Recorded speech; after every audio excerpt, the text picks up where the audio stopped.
Last Sunday, in the supplement to the New York Times, we received that usual year-end recital of all that had happened in the year just ending. Always photographs. It was horrendous. You know, car bombings and shootings in schools and suicide bombers, and it was just completely overwhelming what they had portrayed. Except for one picture.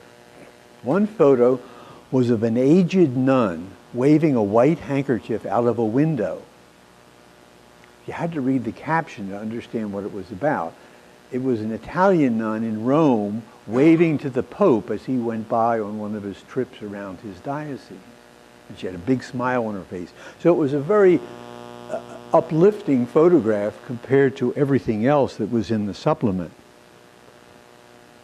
But I would like to suggest to you today that when you go home, those of you who Google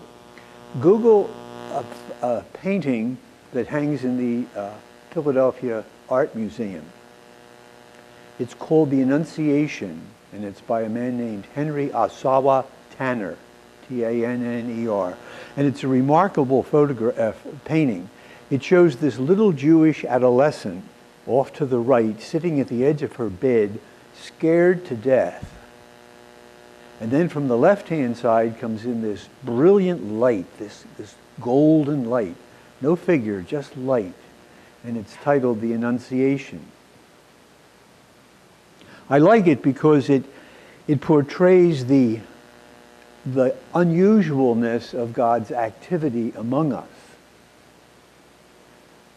The recital of the ills of the world, or of my particular ills, or your particular ills, and I just don't mean physical ills, I mean all that is wrong with the human family, which is manifesting itself, it seems, more and more egregiously every year.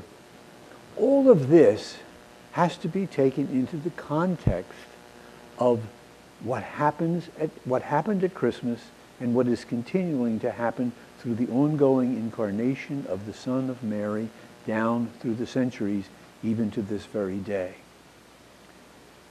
Some great theologian once said that God always begins again.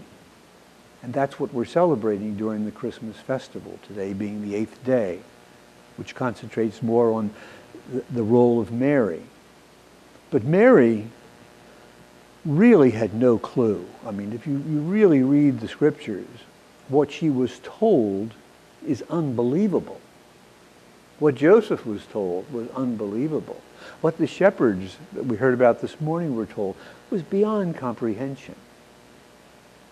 Yet they entered into what God was making known to them in the course of their life. And I think they went back to the hills, back to work, back to their job, not completely fathoming what was going on, any more than you and I can fathom what is going on in the course of our particular lives, or the lives of our country, or the life of the world.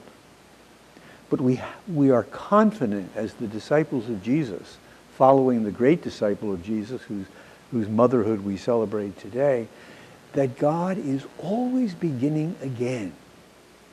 Despite us, despite our sinfulness, despite our stupidity and fears and lack of hope, He's always beginning again, and He will in your life and my life and our lives, provided that we permit Him to.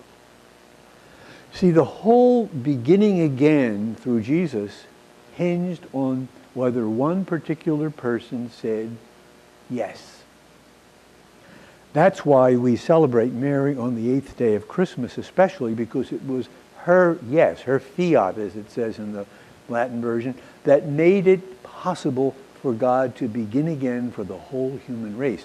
So even though it's just a coincidence that New Year's Day falls on the 8th day of Christmas, a few centuries ago it fell on another date, perhaps a more appropriate date, because about 500 years ago it fell on the 25th of March, which is the day of the conception of Jesus.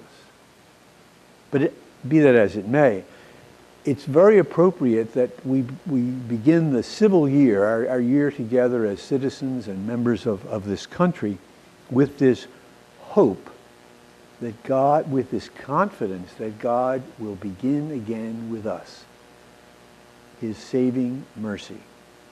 He doesn't become discouraged with us, even though we become very, very discouraged, and very often with ourselves. So as you enter into this year, let's keep our minds and our hearts as Mary was in this inexplicable occasion for her. She pondered it.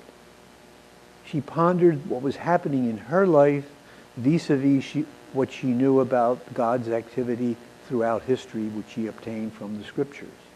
So we have to do the same. We have to ponder our life, mysterious as it might be, painful as it might be, in light of what God has always been doing since the very beginning. And what has he been doing? He's beginning again. So this is a very happy New Year's Day, if we let God begin again.